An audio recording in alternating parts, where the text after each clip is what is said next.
Okay, now I am transferring my starter back to a smaller container. When I'm not baking big batches of things, I don't really need it to be in a big container. I put it in a big container just to make enough starter.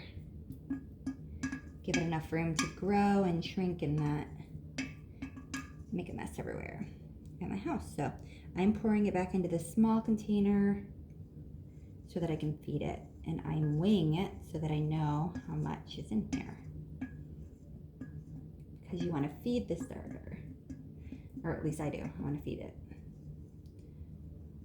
And then I'm going to put it in the fridge where it will stay until I'm ready to bake again.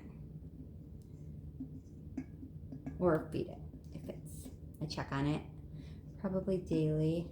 So the thing I don't like about this jar is it has this like dip in it at the top, which makes the starter get stuck in there. So,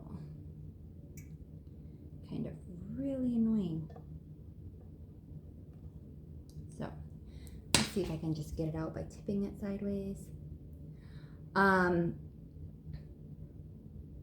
But yeah, this is what I'm doing. I'm gonna pour it in here. It looks like it's gonna be about 60 grams. And so I will feed it 60 grams of flour and 60 grams of water, a 1-to-1 ratio. So it's probably a little bit more than 60 grams in here because I'm at 50 right now, but 60 is actually a good number. It will give me, if I do 50, 50, 50, actually that's enough too. 50, 50, 50, because then I'll have at least a loaf in there. Maybe I'll stop now. I will stop at 50,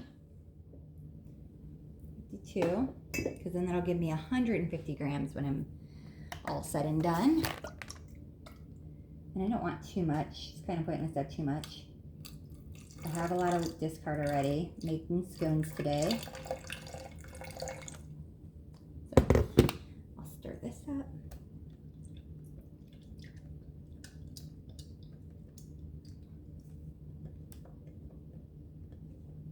And then I'm just going to add in the organic all-purpose flour. 50 grams of this. So I gotta clear it.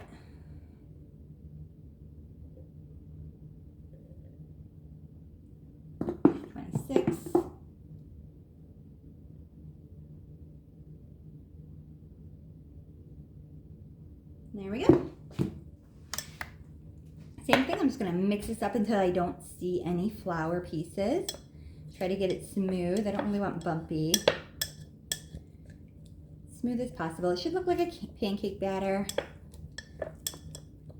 And if you feel like yours starts to get weak or, I don't know, maybe hungrier faster, you can just double the water, like you can do a 1-to-2-to-2 ratio.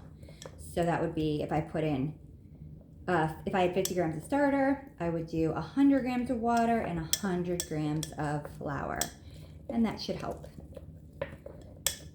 It's kind of like a baby. If a baby starts to get hungry, you just feed it more. But it always seems to stay over. You can't feed it less than what it starts with. So the starter, if I had 50, I couldn't do 25 grams of water and flour. That's not good. That's not healthy. So here we go. It's all mixed up. Just trying to double check that I don't have any pockets of flour in these little bumps in here. Not too bumpy. And sometimes I scrape off the edge of the spatula, and then I do that, and it comes off pretty good. Oh, you didn't see it, but anyways, I scrape it off. Okay. And that is what I do after I make the bread. I feed my starter.